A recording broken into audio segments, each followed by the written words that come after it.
Hello, hello. Ocholi Okutepa is my name, and this is my beloved wife of 13 years, Julia Okutepa. You know, if I give you the topic of today, or even tell you to subscribe, follow this channel, don't follow this channel, share this video. You know, this topic is very particular because even us, we have enjoyed our fair share. You know, I've known this girl for 20 years. I've been married for 13. How do we minimize conflict in relationship and marriage? Conflict. Conflict is a major problem today. Major one. And if your marriage is experiencing conflict, is it just marriage? Some people in relationship, conflict everywhere.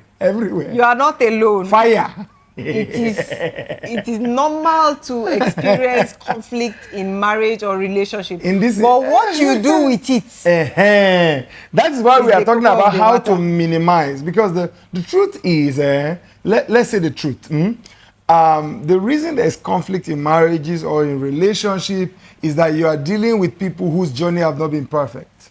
They are dealing with two active adults, like have opinion, have a say, have a position. So you're dealing with people that come from two different families. They are even if they are twins, they will twins. Like my people have an adage that says even tongue and teeth used to clash. All right. So that's why our focus is on how do you minimize it. Okay. Let's start. Number one, have a posture of peace. See, oh God. Understand that you are not at war. You are in love to start with. Just have a posture of peace. See, if you want to fight about everything that comes, your home will not be a marriage. It will be Israel and Gaza. I'm telling you, Russia and Ukraine. Or you can name any of those major international conflicts. Your home will just be war zone. Like have a posture of peace. You know, and see, the Bible is so complete. When the Bible says pursue peace with all men, how much more the one you marry? All right? See, it takes a posture of peace to pursue peace. What's a posture of peace? Decide that you will be a reason why there will be peace. Make a decision. Now, this decision has nothing to do with your partner. This is your private, personal decision. That as far as this marriage is concerned, I am going to be peaceful. I'm going to contribute peace. I'm going to make effort for peace to reign. I'm telling you, if you don't have a posture of peace, the marriage is already in crisis. All right? So you see a lot of people in crisis, not minimizing conflict. It's because there's no posture. All right? Like, I'll give you an example. We're shooting this in January, Nigerians are fasting. So now I've been maintaining my own fast, you know, before churches even began. But here was I in the office. This particular day, I decided, okay, I'm not going to fast. The moment one of my colleagues saw me taking the spoon, this was even about midday, like noon. She's like, you're not fasting? What happened? Nigerians are in a posture of fasting. So there was a reaction, like, you are not fasting. So I'm like, please, you guys calm down. I know every church is fasting. Fine, I turn to her and say, how many days is your church doing? Because I know there's 40 days, there's 21 days, there's 50 days, there's 100 days. All right, what happened? Now, a general posture have conditioned people that it doesn't look normal right now to see a Christian eat in this country. You get what I mean? Same thing, somebody once called me and said, sir, is it okay? Because everybody in my office is looking at me like I'm strange. I say, you are not strange. If you are not fasting, you are not fasting. Don't do it religiously. Do you see what just happened? People have been able to condition based on a common practice, expecting that every believer is fasting. What's the posture of peace? Is that I'm going into this union with a mindset that I'll do my best to de-escalate conflict. Until you have that posture, you'll be a major contributor to the conflict. All right? I'll introduce the next point, then you jump in. Number two, have a strategy for de-escalating conflict. Be strategic. You know, some people have posture of people, they don't have strategy. Do you know there's even strategy that you use to minimize how your partner can trigger you? Because your partner can trigger you. So, what are your strategies? And you develop your strategy having regard to your partner. All right? You develop your strategy having regard to your partner. What are your strengths? What are your weaknesses? What areas may they trigger you? What will you do to help them to minimize? So, give me strategy, for example. Strategy. Strategy. Understand how to respond to your partner. You know, when you are looking for something on social media, you just type in keywords. Let's say on YouTube, you type in keywords and it gives you ideas. Now, people know the keywords that trigger their partners, that tune in their partner for, like, put them in the boxing ring, like, it's time for war. Yeah. So you know the things that trigger your partner, avoid them. True. The Bible says a soft answer turns away wrath, but a harsh answer, brings up anger, stirs up anger.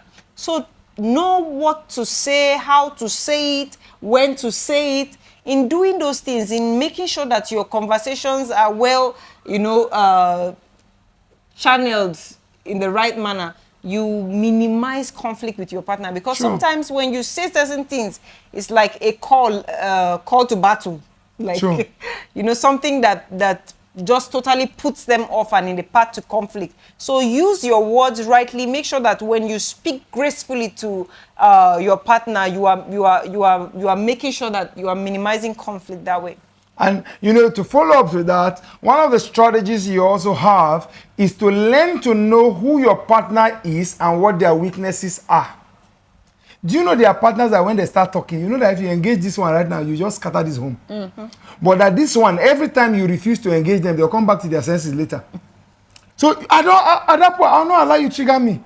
Do you get what I mean? So at that point, you have realized that this one, this weakness, they are still dealing with it. Because a lot of time, conflict is expanded in a marriage because you are responding to a weakness. Mm-hmm. You are not responding to the person. So you cannot minimize conflict when you are repeatedly responding to a weakness you know. Yeah. All right? So you train your emotions not to answer their weakness. Because some partners, hey, they have mouth diarrhea. Their mouth, when they open it out of anger, anything comes out. Oh. So I'm not saying that they are right. They need help.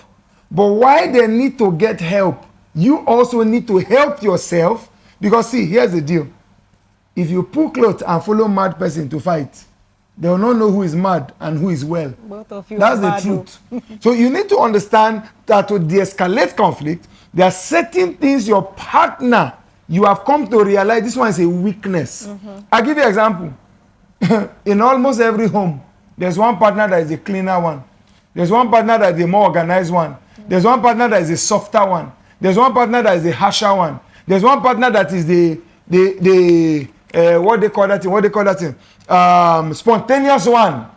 That one does not even think about anything. The moment you just enter, chop. Know your partner. Because when you know your partner, you know what to be angry about. Don't waste your anger on some things. All right? It's just like the story of a man of God that Satan came in. This was not a vision. It was like manifest, like chance that he could see. And the devil was just the one man of things. When you look at the devil, the devil got disappointed. Because the entire reason the devil was doing all of that was to scare him. So how can you do all the drama? The person hisses at you and turns and continue to sleep. The devil naturally packed his load and left. Because the aim of the scatter was not achieved. Yeah. So look at your partner. Note certain weaknesses that they have. Why they grow out of it. Because I'm not saying they should remain there forever. One of the things you do, de-escalate it. It takes two to be in a ring for a wrestling to happen. So if you're in the ring alone, resist the temptation to get into the ring. So the point is very clear. You remain in the ring, I no go join. I will be outside the ring. All right? Because the truth is, it takes two in the ring for there to be a fight. Indeed. All right? And that's why sometimes even sorry is a strategy. Sorry does not always mean you are wrong. Sorry may just be a de-escalating strategy.